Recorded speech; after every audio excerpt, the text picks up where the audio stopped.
Aké sú moje prvé dojmy z jazdy na Ducati?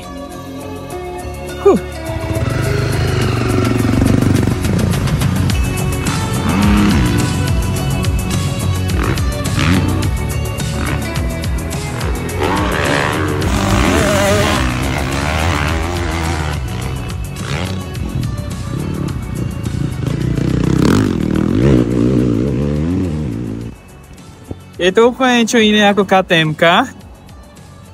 Úplne inak to zatača.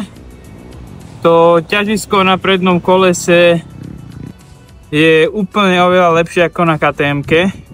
Treba si na to ale zvyknúť. Prvé kolo ma celkom prekvapili. A výkon je dosť plynulý. A najmä keď sa ten plyn otvára a keď utočíš tú motorku, proste do určitých otáčok. Furt to ide, furt takto zrýchľuje.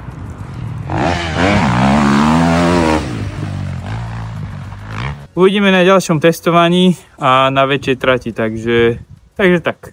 Sledujte ma.